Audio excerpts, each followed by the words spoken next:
seen or heard them on stage, sublime in performance. What goes on in their minds? What lies behind the choices they make, the paths they choose? Here is a glimpse into an artist's mind, an exploration of an artist's journey, both in art and in life, with a treasury of insights.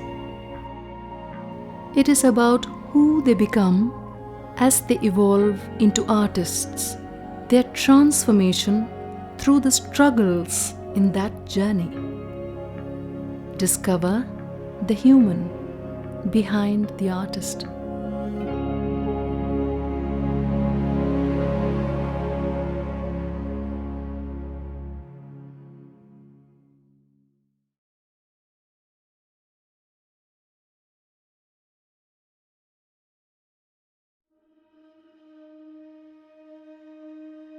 To continue as a learner and not just stick to this form, this art, this way of learning.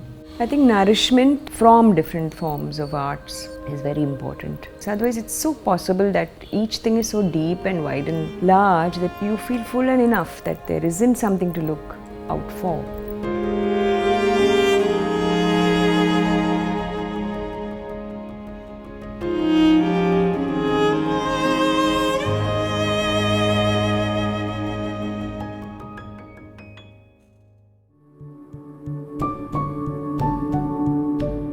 My family lived in Calcutta for about 15 years, and that was where I was born, in Dover Lane, Calcutta. And then the family moved, of course, to Bombay, which is where I schooled and went to college before then moving to Madras. It has had a very strong impact on the family, on our leanings towards Bengali music, Bengali people maybe. So, and I like to say I was born in Calcutta.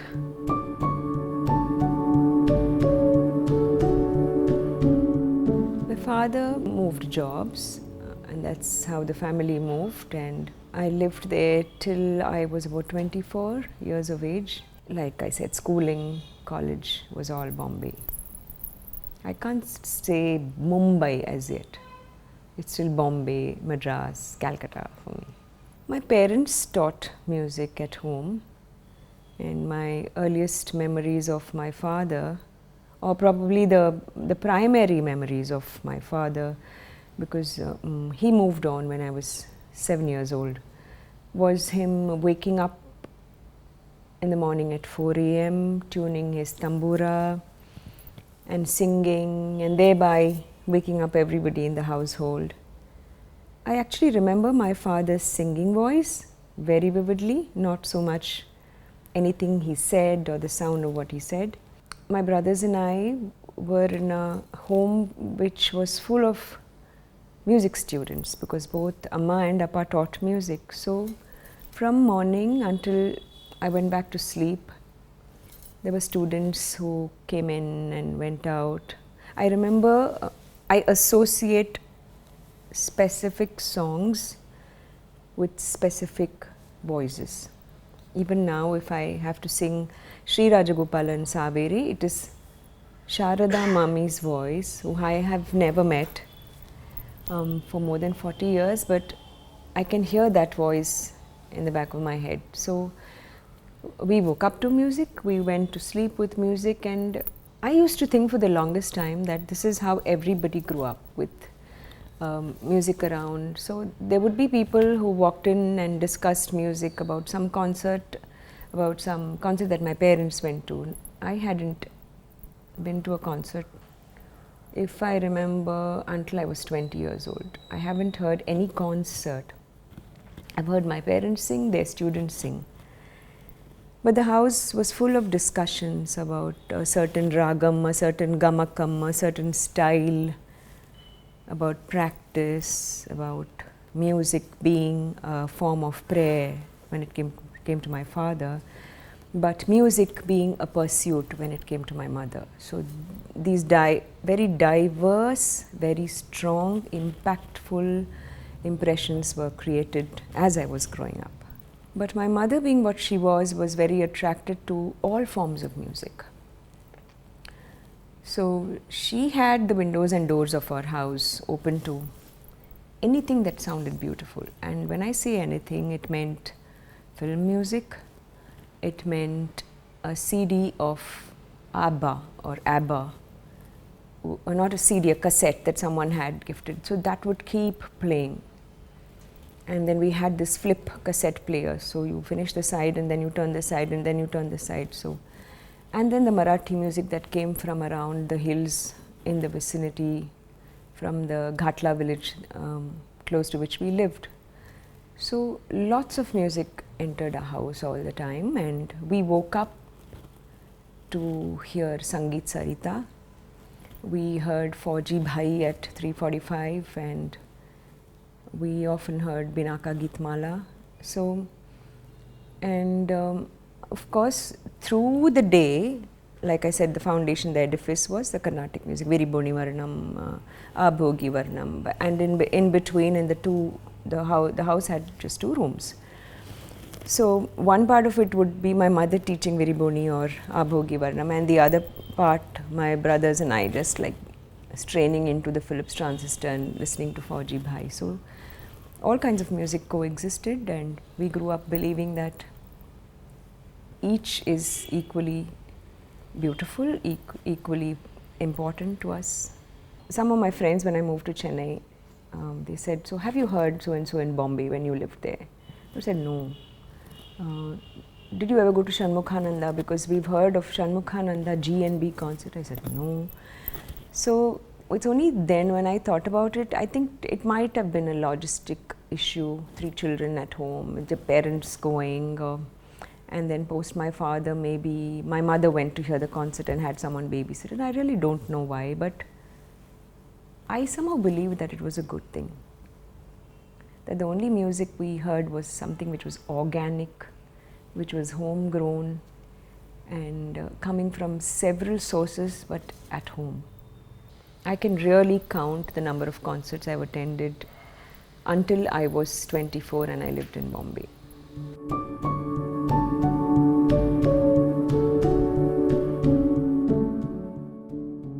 Yeah, my mother is a very fascinating rasika, in the sense she comes from a village in North Kerala.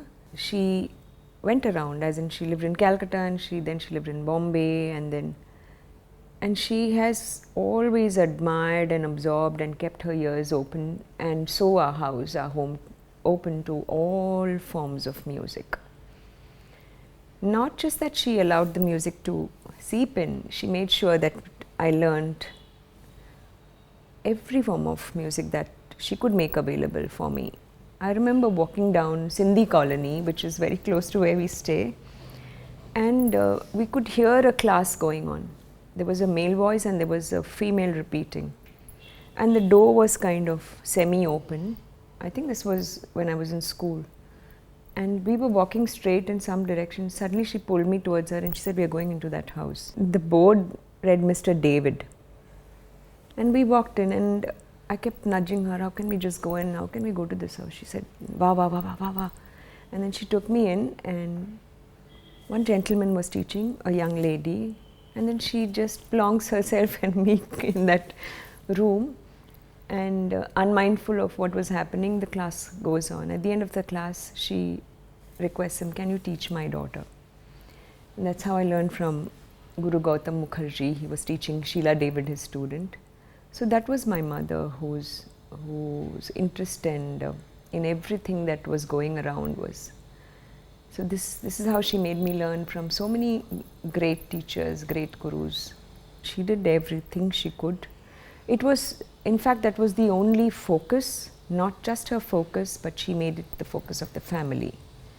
So my brothers, the extended family, my cousins, my aunts, everybody participated in helping her to nurture that dream, and in their own small way. Like the very first time I came to Chennai in 1982, was to attend a music conference in the academy. So she packed me off with a friend who would come year after year, a friend whom I had not known too well, with their family. She put me on the train and she said, take my daughter to Chennai so she gets to know what the December season is about.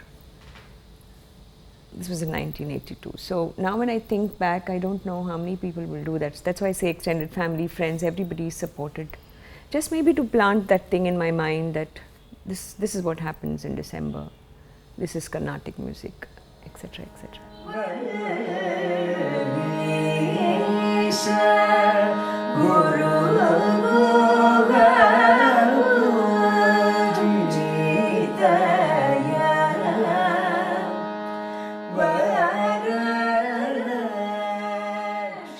And I remember hearing a lot of dems in the morning, hearing concerts, and obviously I didn't know who was who, but I would be seated either in the balcony or, you know, in the last rows.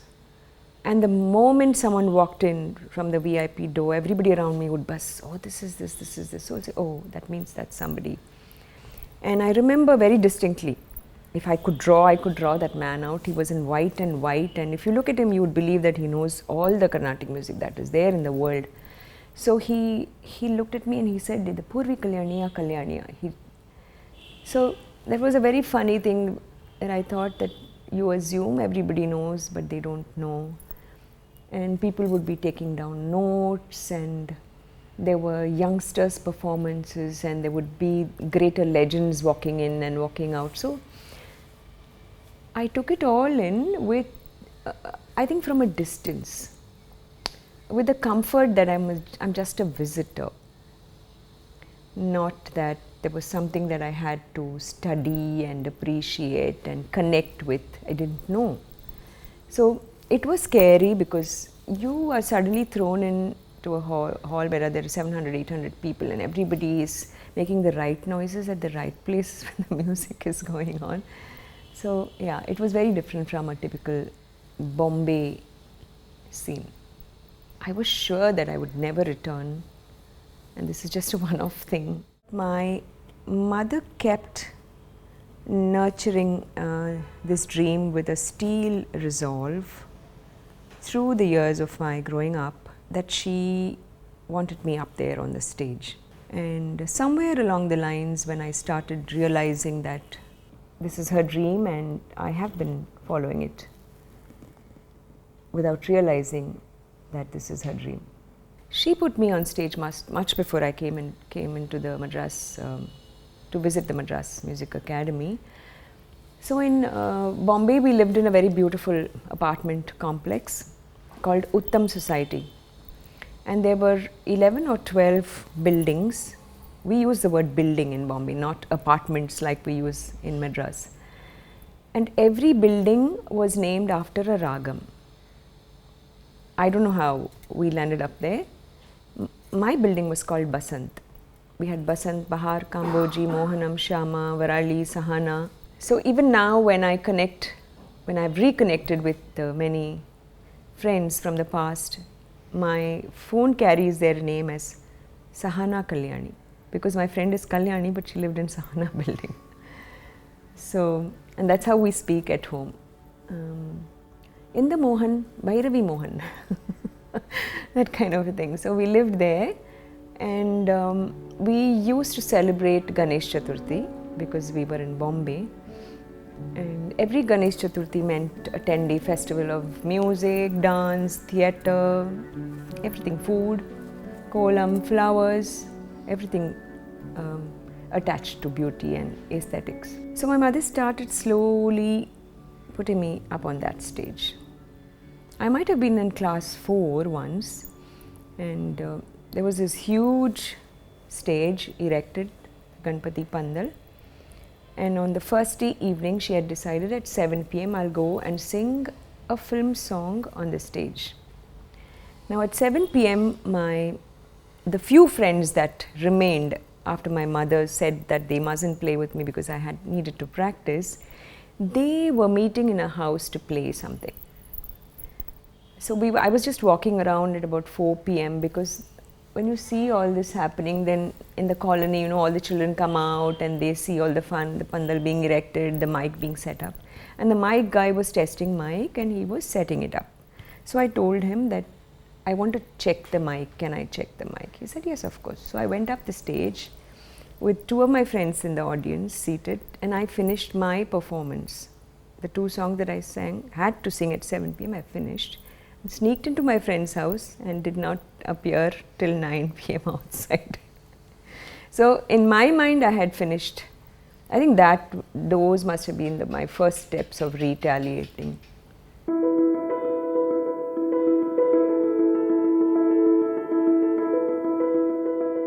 She lived in Matunga and we lived in Chembur, and she had known my parents for a very long time. The Kerala background, I think. She's from Thiruvananthapuram, and so my mother took me to her one day and she said that I think I had shown enough of retaliation with my mother not wanting to learn from her, etc., etc. So she took me to Balamani teacher, who then under whom I learned for about 10 or 12 years before I moved to Madras. She was very, very loving, very fascinating person, Balamani Amma. We used to call her teacher, we used to address her as teacher. And she pretty much loved Carnatic music and her particular style, the lineage that she came to, the tradition, so much that she disliked any other form of music. She quite told me not to learn anything else, not to sing anything else. And around the same time when I was learning from K. Mahavirji, Pandit K. Mahavirji, I was learning Hindustani music, and he would also scoff at the fact that I felt the need to continue to learn Carnatic music when I had started Hindustani training. But I was very unmindful of that.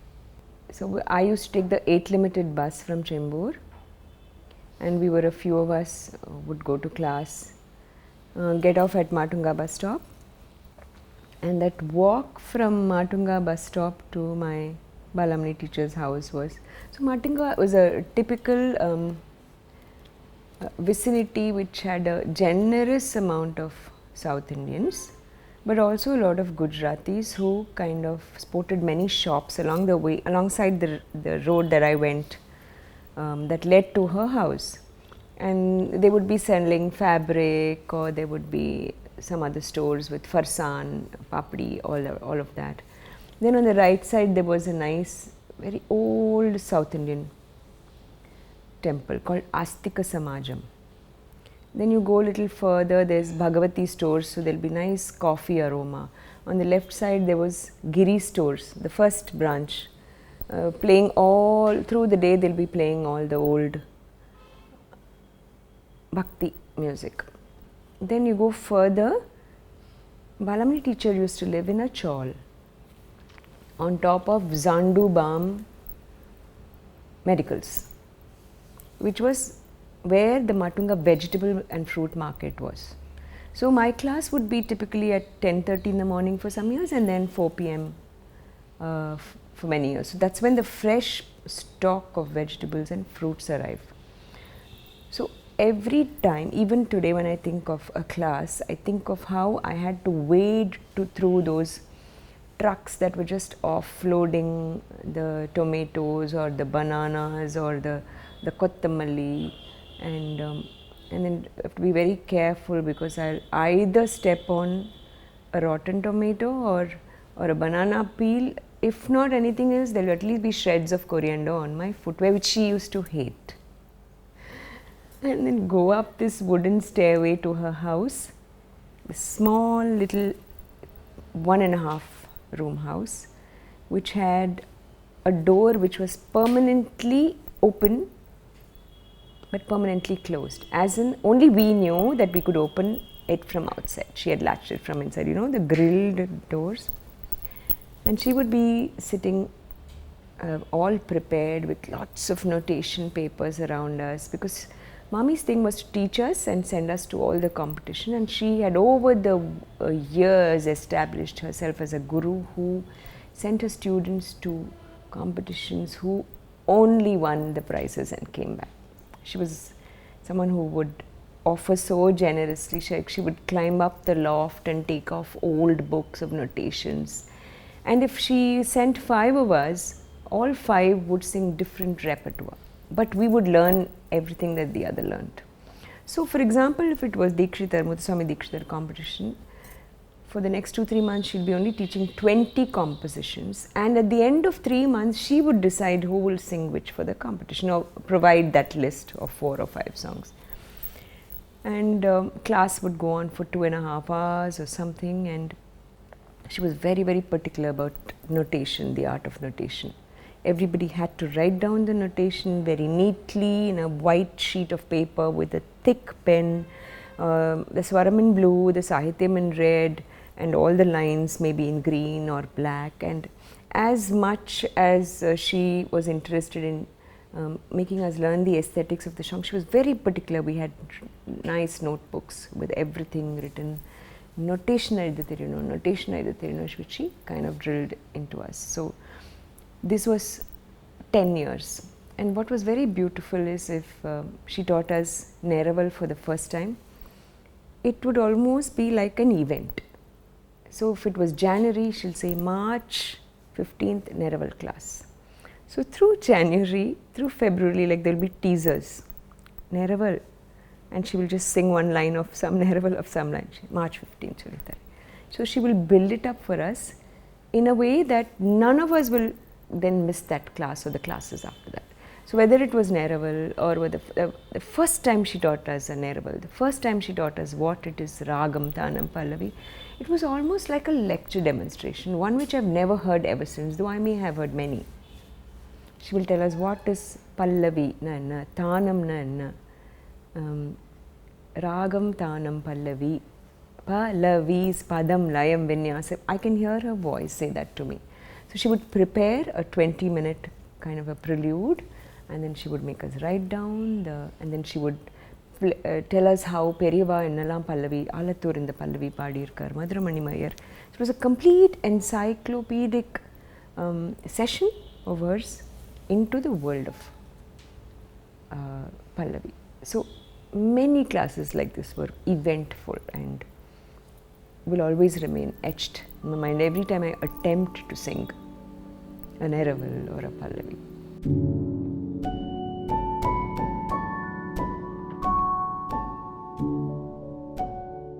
I was so consumed by the music in our home, the coming in and out of students, singing beautifully, my mother singing, my brother singing, everybody talking about music. I, for the longest time, used to believe that this is everybody's world. Until when I entered college, I realized that this is pretty much my identity, and this is what I am.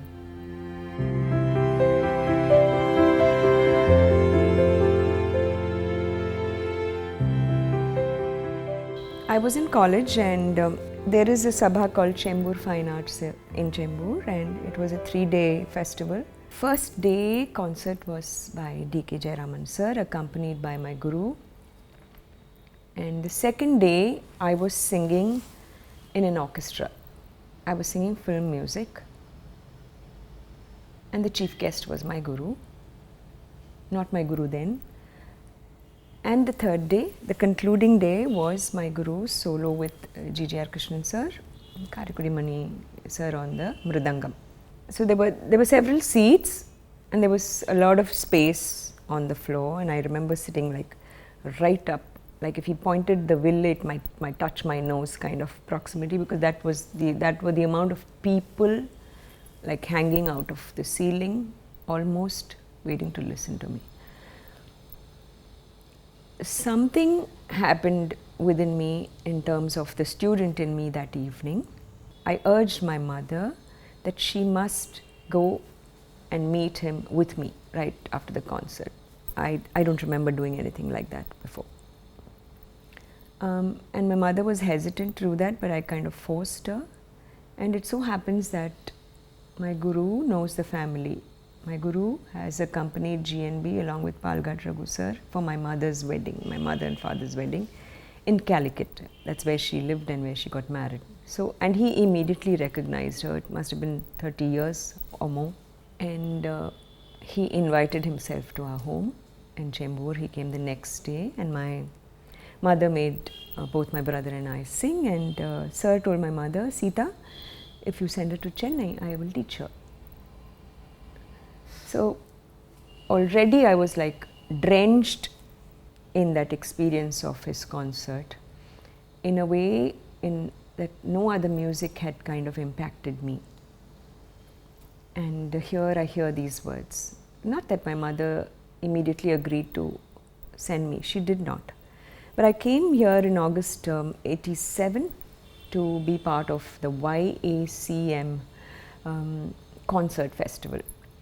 So there would be several concerts lined up, and then there would be the prize for the best concert, and I happened to get that prize, and there you go on the stage. It was my guru giving me the award. So while he gave me the award, I have a picture of that frozen beautiful moment. He says that, I told you when I came home that you must come to Chennai. Why don't you come home tomorrow? So next morning I was in his house. There was class happening at 8 a.m. He was teaching Bahudari Varnam. I stayed on for a few days. I stayed on for a few months, and I'm still here. 13/14 Ramanujam Street is Sir's address. So I would take the 12B from Alvarpet, where I was staying in the beginning, get off at Panagal Park or Pondi Bazaar and walk Venkat Narayan Road, the then Venkat Narayan Road, which is full of trees and shade, and I would enter his home at 7 a.m. and Sir's mother would be in puja, so you could hear the bells of the puja. He would participate in the puja, and then there was a room on the left side where the pie was already laid out, and the Shruti box, the digital Shruti box, will be on already in the Shruti of the class. So the whole atmosphere, the bell, the puja, his presence, his mother's presence, the udbati, all that already set a kind of a tone to, and this was not one day, day after day after day, it was like this. And I would sit in the class, open my book if I had to write something, and he would start singing. He always taught me singing. And he would, for example, if he was teaching me Kalyani or Bhairavi, sometimes I would tune a tambura, sometimes he would say, no, just sing along with the digital tambura. So within a few minutes of the class rolling in, everything in that room would disappear, including he. The whole room to me would sound like Bhairavi. The cupboards, I would believe, is singing Bhairavi. Somebody would come in and keep a mug of coffee or, I don't know, Bonvita or something that he drink. Even that sound of that putting that mug to me was Bhairavi. So I think I was also in a space where I wanted to hear just this and be entrenched in that moment, and everything around me would just give me that kind of a primordial sound of the ragam, of the swaram. And this would happen 4 hours in the morning, 4 hours in the evening, day after day, for 4.5 years, until when I was told by him saying that you have to now go out and sing. When I came to him, like I told you, I had sung in YSM, and there was a smattering of one or two, some Shiva Vishnu temple, T Nagar, and all that. That was all that was there, because I was from Bombay. And then one day he told me, he said, you have to do a lot of parishramam here. As in, you have learnt music, but now you have to learn music like this. Are you willing to?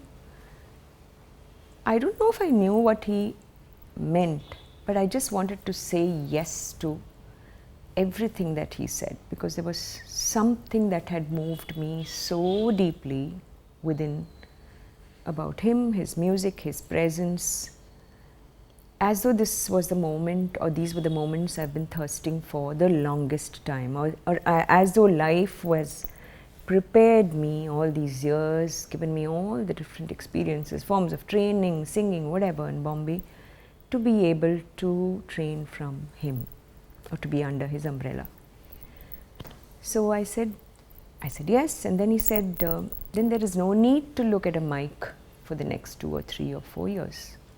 And I knew there was a lot of meaning, and perhaps it was what I wanted. I just wanted to know music, know myself better, because learning music is what I'd done from, I kind of knew what it meant to be alive. But I was learning because someone wanted me to learn. I was learning because someone was generous enough to teach me. I was learning because I had to sing in a competition. I had to sing in front of 10 people, or I had to sing in a Navaratri Golu, I had to sing in a wedding or a family function or a get together. But there was too much noise, good noise, musical noise perhaps. There were too many people, and there was this muffled voice of mine which I think I decided to mute because I didn't know what to say. And I think that muffled, muted voice got a lot of love, affection and shelter when I came to my Guru, in every possible way, musical way, as a father, as a guide, as a friend, as someone who had supreme aesthetics, who would just show me that, you know, this is the wrong side of the pie, he would tell me. And then he would flip it, and then I would recognize that. And then he would say, you must put it in line with the line of the room. Small things. So it was not an obsessive thing. For me it was a comment on his way of looking at beauty and aesthetics, which he kind of dimmed down me, or which he kind of awakened in me. So yeah, it was a beautiful journey with Sir.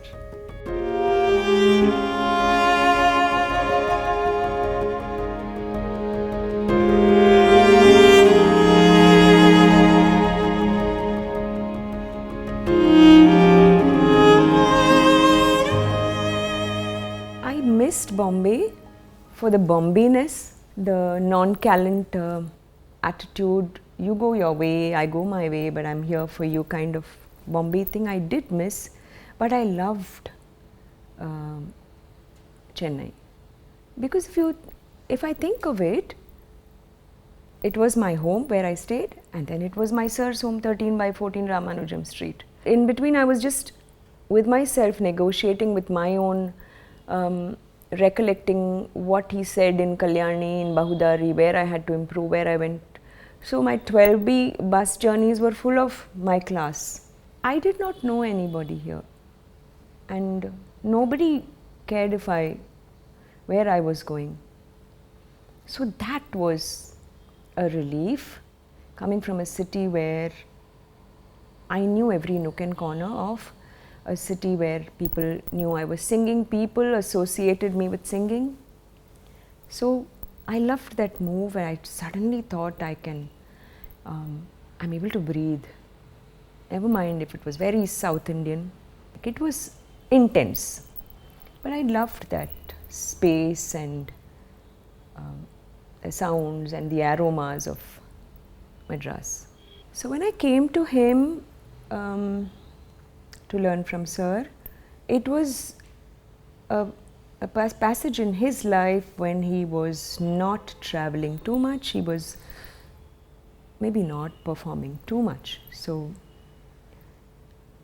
initially that whole, that awe, the presence, it was so magnifying that I was also overcome. I wanted to learn every bit of it. I was, like I told you, in a space where I wanted only this, nothing else. And I started realizing that it's helping me touch my core and bring out all that I had latently agreed to learn rebelliously perhaps.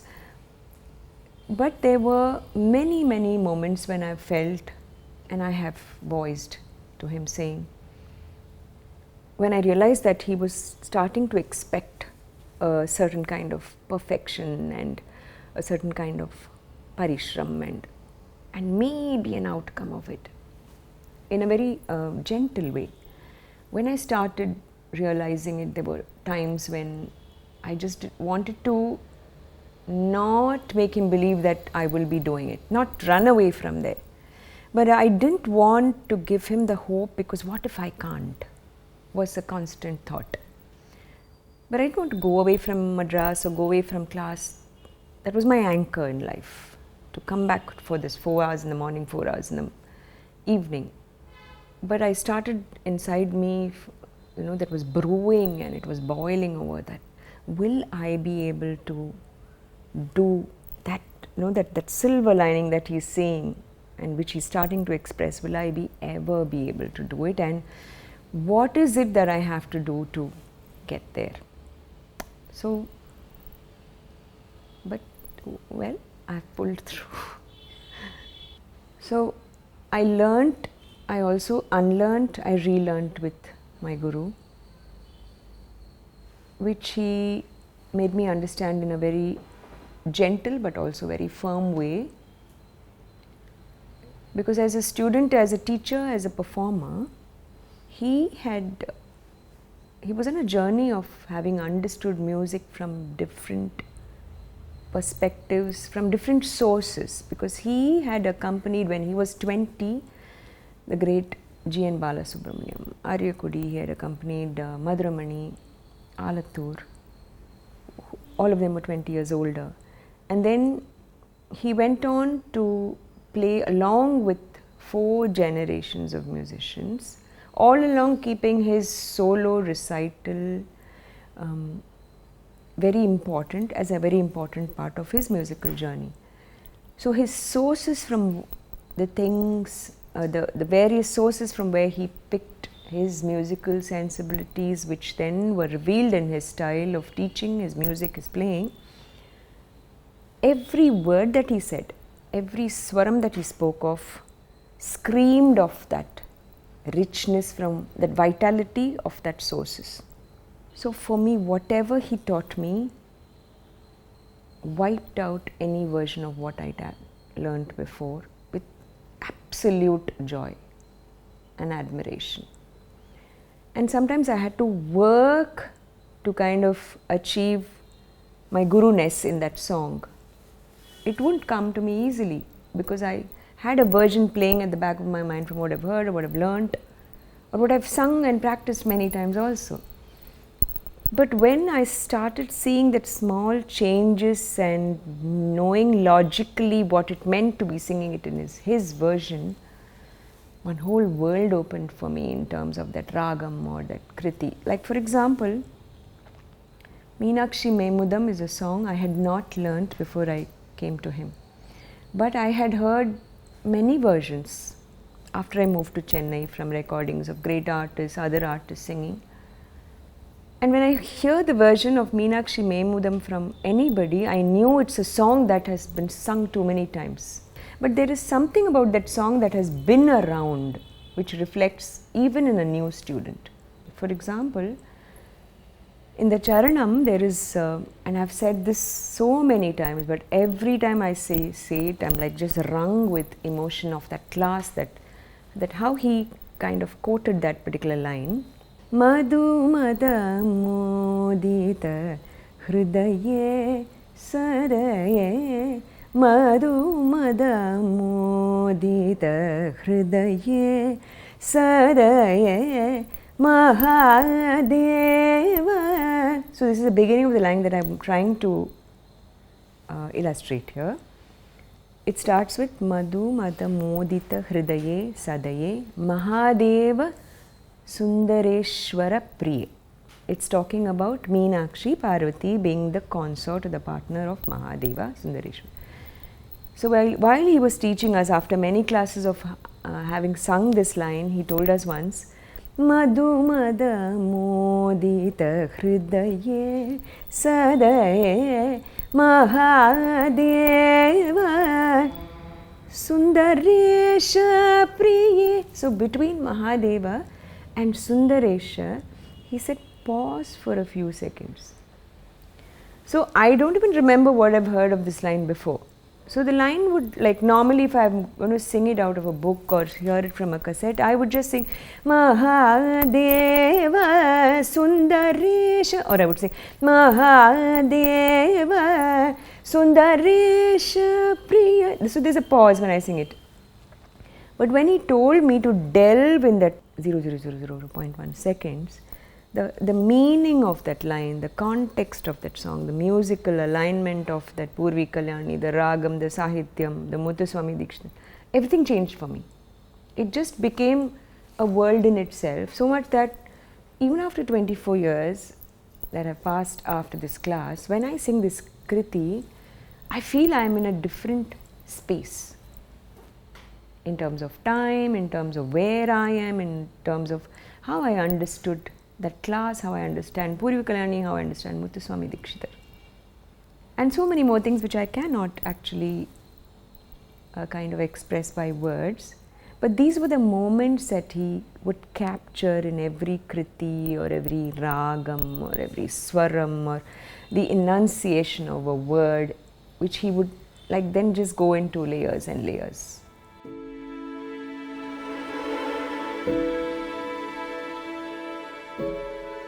Once he was singing a line from his Varnam in Charukeshi.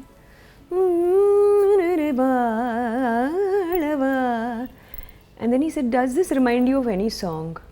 So I said, no. He said, இந்த மாதிரி ஒரு லதா மங்கேஷ்கர் பாட்டில் வரும் அந்த பாட்டு எதுன்னு சொல்லு. So it was a quiz, and then I think we managed to find the song and we sang that. So he told me once about the story of how the ragam Vasanti had originated, and that Mehdi Hasan had composed Ab Ke Bichde Hue. And he said he was so enamored by that ragam and he composed the Tilana. So there were many, many anecdotes and stories, inspiring ones, that gave me all the strength to listen to the music. I wanted to absorb the richness of various cultures. We had an afternoon class once at about 2 p.m. and that's not the normal time for our class. It's like 7 in the morning and 4 in the evening. But that one day I think he called some of us at 2 o'clock because we were rehearsing for Lekdem along with Sir in Krishnagana Sabha. And I happened to reach 13/14 Ramanujam Street about 10 or 15 minutes earlier. And the main door of that house would always be open, partially open. There was never a time when it was locked or shut. And if it were, then we all knew we had to enter from the rear side.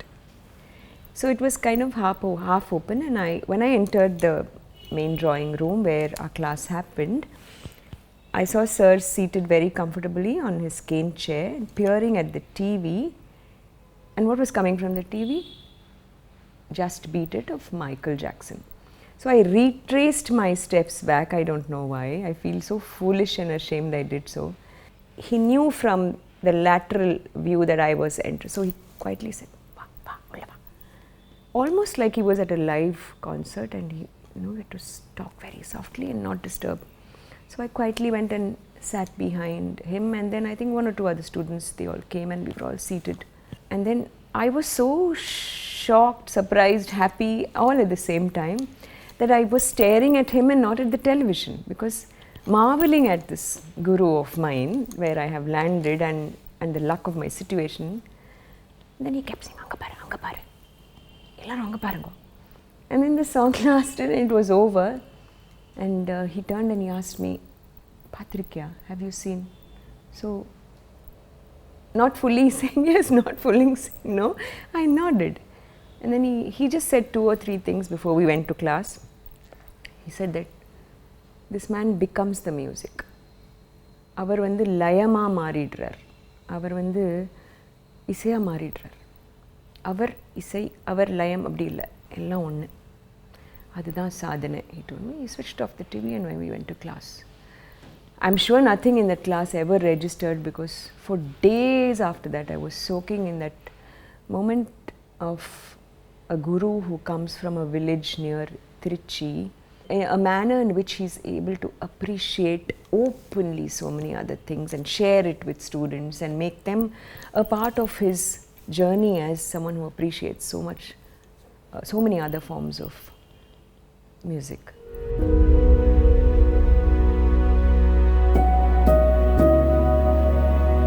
A few of us, my guru's students, were at Central Railway Station to see him off on the Pandian Express. I think we had gone to drop off a set of newspapers or something for them to read on the journey, or I don't know why we were there. But I know now why we were there. Because I was seeing my sir through the window of the general compartment, the second class compartment, seated along with 6-7 people who are not the people we see or associate him with normally. How do we see our sir? On the concert dais in Mylapore Fine Arts or Music Academy, with great musicians around him, his audiences, the lovers of his music, or we see him at home in class, or we see him speaking at a certain event. So this is, mind you, 6 or 7 people around him who are very prominently not musical associates, and he's going on a trip with them for a week or something. That trip was to Kutralam. It was the month of June or July. And pretty much without saying much, he would tell us that how he felt the need to have this breather once in a year, to participate in an atmosphere when there is general banter perhaps. Not around him, what he does, what he should do, what he needs to do, how much more he has to do. It was fascinating for me to see him seated there and very comfortably engaged with, because as a student, when you are completely in awe of his greatness, you imagine him to be a certain way. You imagine that he cannot engage with so many people. He should not engage. Why should he? He is somewhere there. These are all like fabricated my own mind. Yeah, that will always remain. That entire visual is like etched in my mind.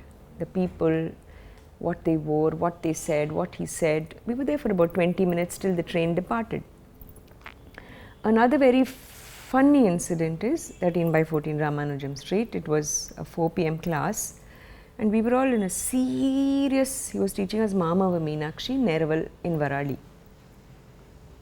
And like I told you, everything around him he was extracting Varali from.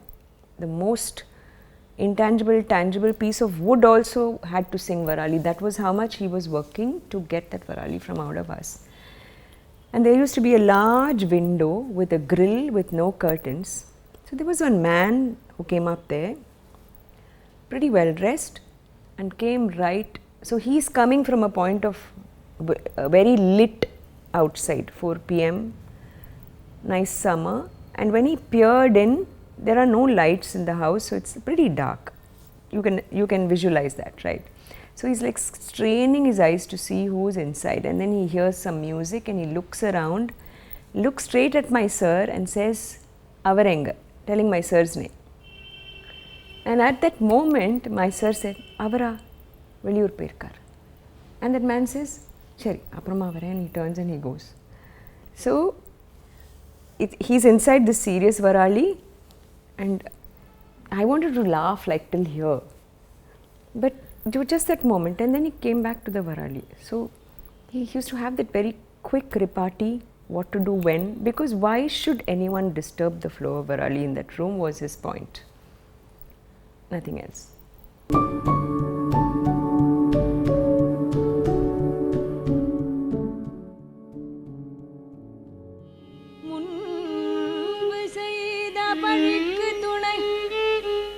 அவன் பன்னிரு தோளும் முன்பு செய்த பழிக்கு துணை அவன் பன்னிரு தோளும்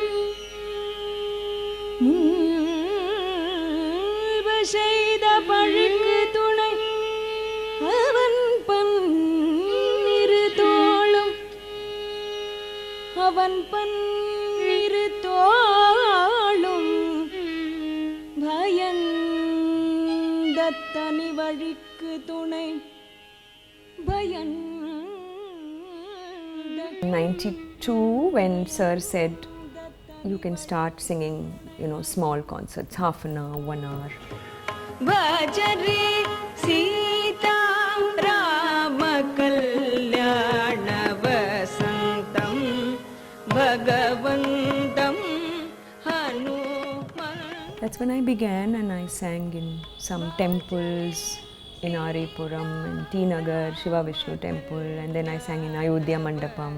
And then in June, July, I sang in the Spirit of Unity concerts hosted by the Academy, which was an hour concert.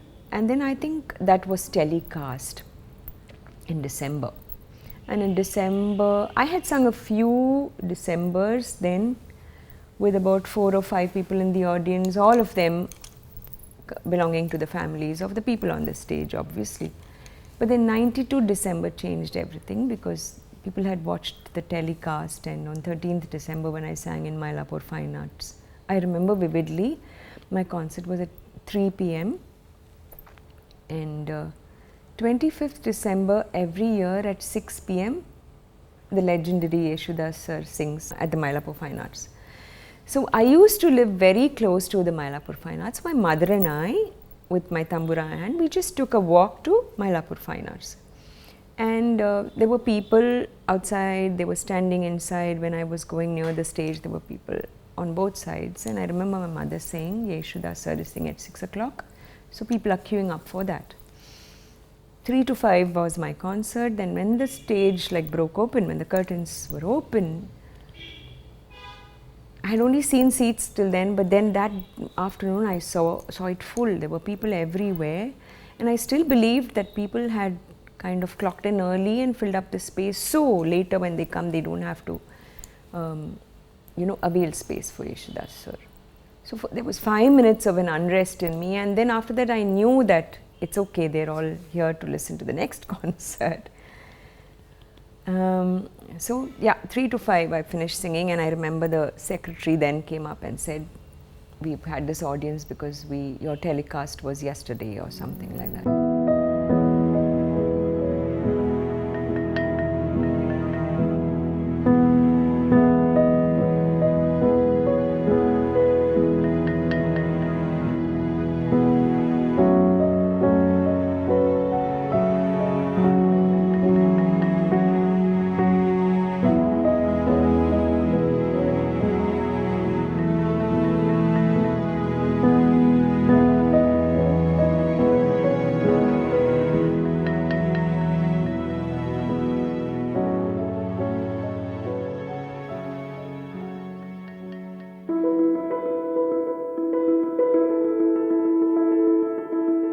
Early 90s is when this cassette boom happened. Sony in a red wrapper, TDK in sometimes a blue wrapper, sometimes in a black.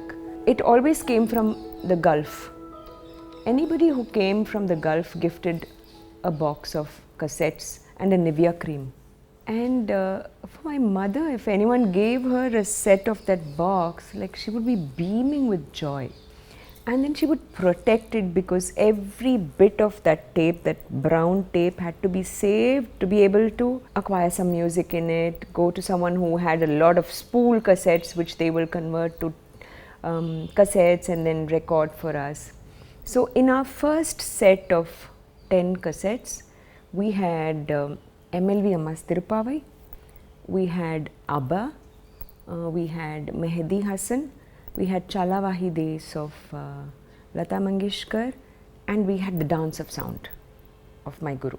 These are the 5 cassettes that every day would be clinically dusted and kept on that shelf next to that newly acquired cassette player. And then when I moved to Chennai, this whole movement about recording younger artists and putting them out there.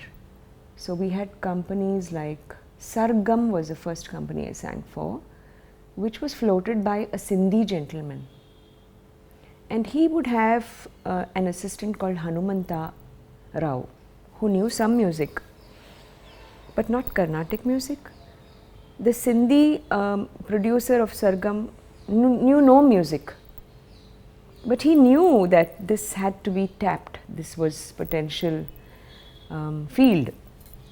Then there was HMV, there was Sangeeta, there was Inreco, there was Music Today for some time. Many, I think about 15 years till it kind of petered out. Then there were these fancy wrappers. It started with simple wrappers which you open a few times and then it will all be apart, and then you save the wrapper and then you put a rubber band around it, all of that. And then I remember my mother I think the MLB Tirupavai, she'd listened to it so many times that it kind of had started stretching. And then someone came home and told her, you just cut it and you stick it. So we did that. And then it would still play, poor thing, I don't know how.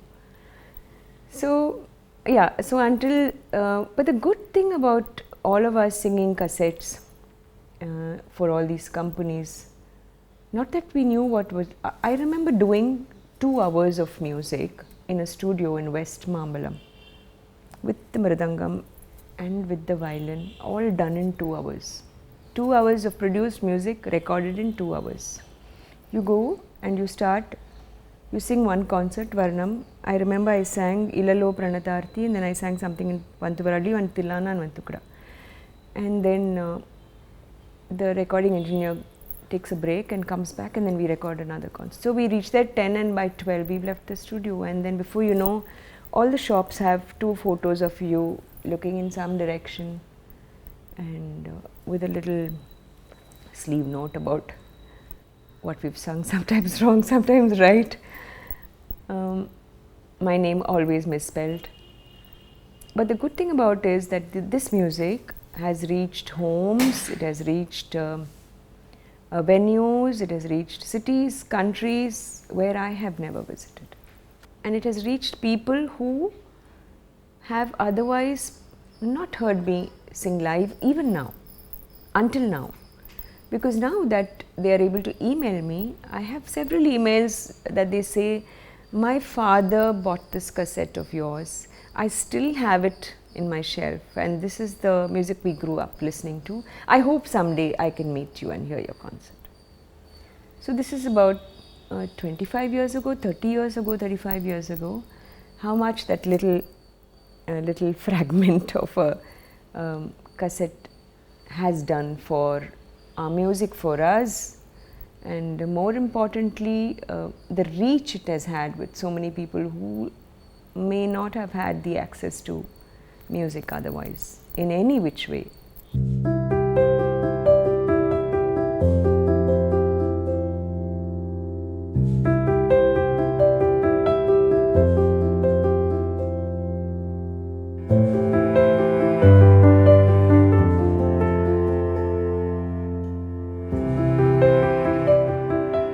I have had the blessing or the privilege to learn from many teachers. Each of them had a very strict, a very linear view of transmitting the knowledge or handing down compositions or ideas or ragas. Some had a more accommodative approach. Some even had a give and take approach. Some had a very this or nothing approach. But for me, I think they all came at different times when I was ready and capable of just that. So my only sense of rebellion came at home with my mother. But I was always in awe. I had the utmost respect, gratitude, almost like, oh my God, they are giving this to me, how blessed I am, with several teachers. But if I look at then, me as a student and me now, when I have been able to share with some of my students, I find a very typical, a typical dichotomy. I don't do what they did. I don't want to do what they did. So I don't know what it is. When I started teaching, formally, I was about 30 maybe. I was much younger when I used to assist my mother teach because she needed an afternoon nap or a break. So I would teach students my mother's age. Teach means what? I will just sit with the Shruti box and sing along with them. But when I started sharing music when I was 30 and my students were maybe 15 or 17, I came from a point of realizing that I am refurbishing what I know, and I'm relearning or kind of cementing a lot that was taught to me already by my several teachers. I never felt I was this teacher, or far from the thought that I was a guru. So also I think things looked to me very different. I've learned compositions along with them. Like if there is a specific concert, then for the 10 days I would be singing only that Kriti in Todi. I will teach them the Todi that I have just learned. So I almost learn it with them. And I'm singing it in class for that 15 days because I need to sing that song at the end of the 15 days at a concert, which they're also part of.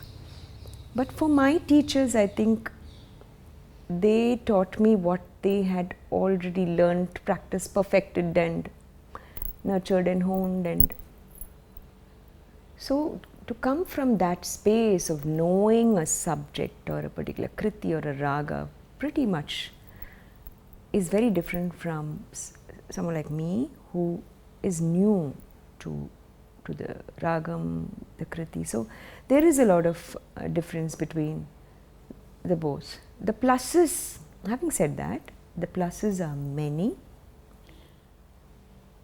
I don't know if it is a minus, but a certain let it be, leave it alone, let this person find it for himself or herself the way he can, when she can, may be better. But I don't even know what I'm saying. But these are just thoughts that come to me often. Because also I think we may have lost quite a few musical minds to something else because of that non-possibility of that a little let it be thing. I don't know what. I think we may have lost many. I felt this always, not now, even when the days when my mother used to teach students,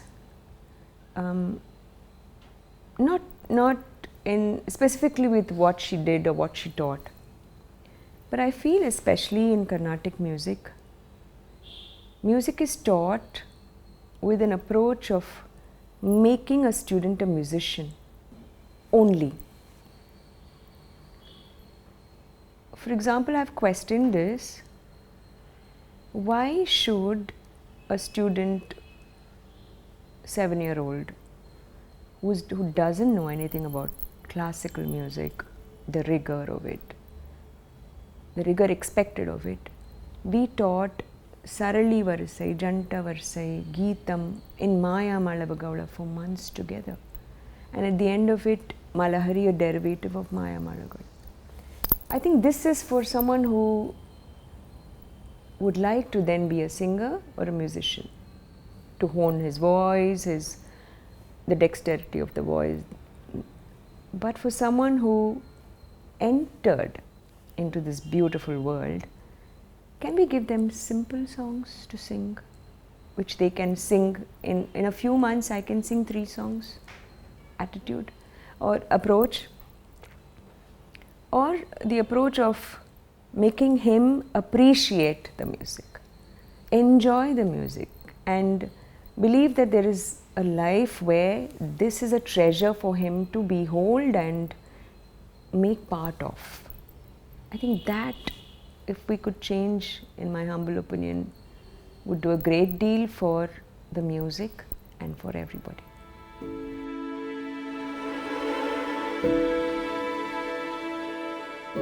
I was actually in school when I sang my first film song, but I sang it in Chennai. This was for a movie called Dambatikal, and it was produced by Mukta Films. The music director was the great legendary M.S. Vishwanathan sir. I had rendered something in a school event, and Mukta Srinivasan sir then had come to listen to his granddaughter, who was my classmate, sing, the school, and then he heard me sing, and he just came up to me and said, "Will you come to Chennai to sing a song?" And I remember saying no.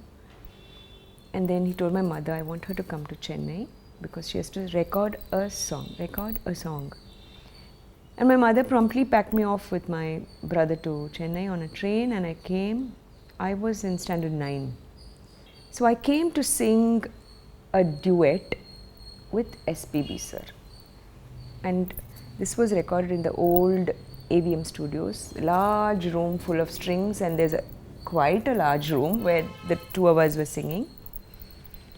We sang the duet together, the orchestra played, and we sang. Everything happened at the same time. There were a few takes and the song was recorded. And then I stayed back to sing yet another duet. And then I stayed back to sing 2 solos for Silk Smita. So all the 4 songs in that movie had my voice in it. After which, of course, I went back to Bombay, and then I came back later because I happened to meet SPB sir again in Bombay at Shanmukhananda. This was his performance, and his singer couldn't turn up. I mean, she couldn't arrive from Madras or something, and the organizers were like hustling, bustling. Will someone go up the stage and sing a song or two till SPB sir arrives, or sing a song with him? So I told you, in Bombay people knew that I would sing, so they put me up on stage. And then after the event he said, you didn't come back after that song, why don't you come back? I will introduce you to Ilayaraja sir. Now this is before my stint with Lalgudi sir. So there I come back on a train again. And I remember going to 16 Kamdar Nagar, the address that he wrote himself on my diary, which I still have. And he said, "You come by 7 because by 7:15 we have to leave to the studio." And he drove us with him, my brother and I, to the studio and introduced me to Raja sir. And I sang a duet song with Malaysia Vasudevan in a film called Natpu. Went back to Bombay because I never felt I kind of belonged here or knew anything, the people, the language, nothing. And there was so much Bombay-ness in me that I just had to go back. Then when I came back ultimately to learn from my guru, he told me one day that if he calls you to sing, you must sing a song. And soon after he said that, the Vietnam colony song happened, Kai Veena Yendum, which was my first song after the long gap with Raja sir. I think each is a university, and every time I sing a song and come out of, I'm a better singer, I'm a better musician, and most importantly, I have learned 10 more things to appreciate about music, rendering music, how one can use the mic, how to breathe, when to breathe, which word to say, how. I think it's singing, film music that kind of refurbished this thing in me that words can be musical. Until then, I believed that words needed to be infused with musicality or music or the swara phrases. But there was a particular instance when I sang the song for Vietnam colony, Kai Veena Yendum Kalaivaniye, and we were in a room pretty much like this, yes. Ilayaraja sir and Kavi Nirwali sir were seated on this white sofa, and some of us musicians, Unni Krishnan, my friend, was there, and we were all seated on the floor because they were writing several songs in connection with that film, I think. And Wali sir wrote Kai Veena Kalaivani, and then he was suggesting many adjectives for that in between, Kai Veena something Kalaivani. And then he was suggesting, and then there was a very nice exchange at a different level. And then Raja sir said, Yendum Kalaivaniye, instead of some other words that he had suggested. Suddenly, everything in that room seemed like the song had been done. And then from Yendum, Wali sir, one could literally see how he took from that and created some more words, and then he took from those words and created a musical phrase in Behak. So that creation of that song, in my limited capability of understanding, was happening right there. So instances like this make me believe that it's intrinsic, one, in a film song to have words that speak the music, have music that speak the word, and more than anything, that words in itself have a certain quality of musicality, because I remember Raja sir said, Kai Veenayai Yendum Kalai. So he wanted that musical expression there. But he got the musical expression, if I remember right, only when the word Yendum was suggested. How many learnings like that? I remember once not being able to take a long enough or a wide enough breath to navigate a particular line in a movie called Pitamagan, in which I had sung a duet with Raja sir, which eventually didn't feature in the film. So it's in Pantuvarali. The mic was placed in the console room that day. So as it is, he's someone that is like all pervading in the room. So just imagine having to sit, a few yards away and render a song. So the tune goes like this. Nanu nai tararararara darararara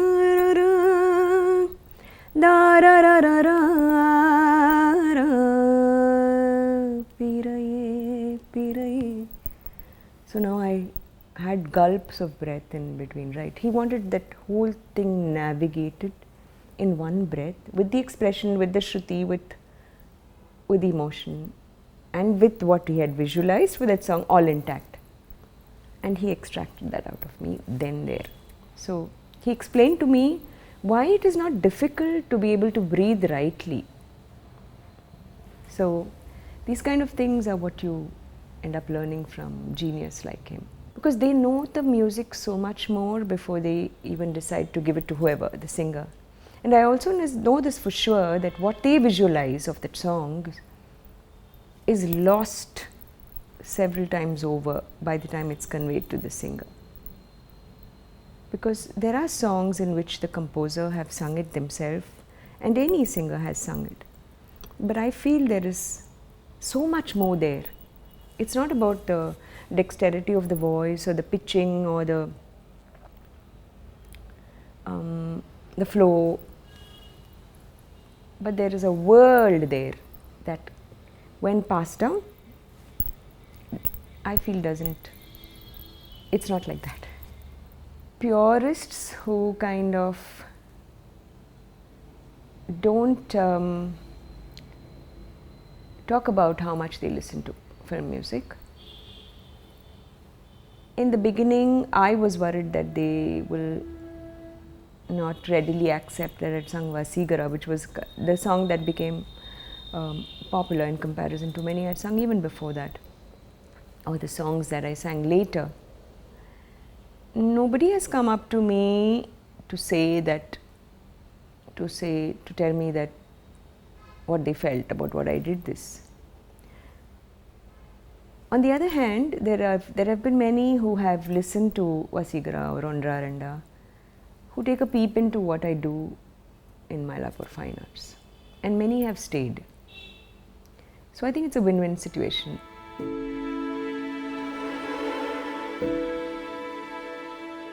Life of Pi was yet another mind-blowing experience, because from where to where. So the first call I received was from Michael Dana, and he said, I'm shipping a book to you written by Ian Martel, and I would like you to read it because Sir Ang Lee and I are making a movie about this boy from Pondicherry, goes on a ship, loses everything except the tiger, and we are assuming we may want to record a song in it, a song that needs to have a very native Indian Tamil flavor. And they had listened to Surdas lullaby that I had sung in some cassette. And they sent me the book, I read the book, and after that we had a few conversations and he sent me a little briefing of the tune. We recorded this in Bombay for several days at Tyagaraja studio, and the time of recording would be like, it would begin at 8 p.m. because Michael of course had travelled to Bombay, but Sir Ang Lee was in New York and he was Skype conferencing to supervise the song, and they wanted simple, melodic, alliterative sounding Tamil words, which I kind of pulled up from the back of my inbox. So they told me, what is it that your mother calls you? Kanna, Kanni, Manivanna, all that kind of thing. So I kind of pulled up all those words and wrote that simple song. Things I've heard me calling out to someone younger or my mother calling out to me, stuff. The song is just about 6 to 8 lines, right? But every day I'll go at 8 and come back to my room at 2 thinking, okay, this looks like this was better than yesterday. Then I'd go back. Then I think 6-7 days I'd sung the song, and then I'd started feeling inside me that the song has lost the freshness, at least for me, because I'm singing the same tune day after day, same words.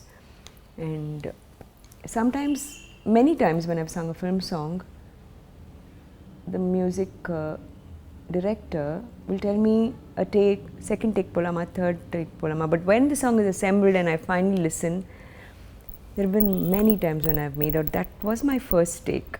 So why is it that he wanted me to sing it the second or the third time? But then when I rethink, I know that there was a certain freshness and also a vulnerability or trying to understand things that added something to that song, some personality. And then finally on the 7th day, Sir Ang Lee came on the video and he said, the tune is beautiful, it's melodic, you're singing in pitch. But the child sleeps not because the child is sleepy, but the child feels safe. Now how are you going to bring that out in the song? So while it was beautiful to hear, it was music to the ears, how does one convey that, knowing that I've not been able to convey it all along the 7 days? But I don't know what, I think something worked that day and we managed to kind of seal it as the final good take. This was a year or more after the song was released. I remember watching the first show, catching the film in Ahmedabad, because I'd gone there for a concert and there were 24 of us in the theatre, only 24 hours watching the movie. And then I knew that all that had gone to prepare me for that song made sense only when I saw that movie, because they kept telling me that it's not just a lullaby that Pai's mother sings for Pai. It's a connect between the mother and Pai. It's how Pai reconnects to his mother and all what he's lost. But primarily it's the connect that keeps the movie and the audience going in the same, it's like they're all flowing in the river at the same time. The movie makers wanted that they carry the audience with them, like I always envisaged a swimming race in the Olympics when everybody starts and at one point they're all together. So they wanted something like that. They didn't want anybody having their own, they wanted to hold everybody at the same. And I think that movie did that to me for sure. Eventually in January, I think 2013, there was an announcement on media, which was a very baffling moment, right up to traveling to the Dolby Theatre and being surrounded by hundreds and hundreds of people whom you only envisaged, who you only watched films of. I was fraught with fear, emotion, not knowing, suddenly getting ushered into that red carpet thing and the press and the pictures. But then there was an overwhelming sense of a deep gratitude, and I knew for sure that I was representing hundreds and hundreds of artists who deserved to be there, and perhaps I was just a face there for all those movie makers, be it music, be it photography, be it cinematography, direction, whatever. So I was just the lucky card to be picked and placed there. Kanni Kanmani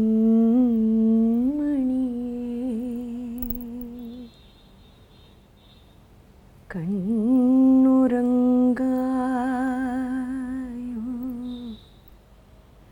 Puve Mailo Togai Mailo Kuyilo Kuvum Kuyilo Rararo Rararo Rararo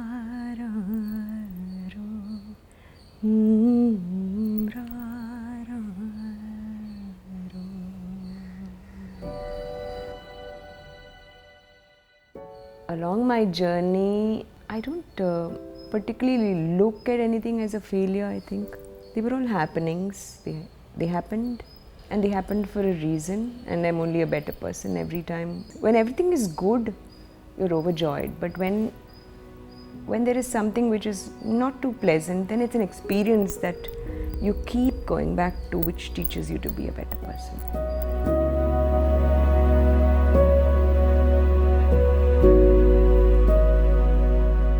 I could have worked harder in some areas.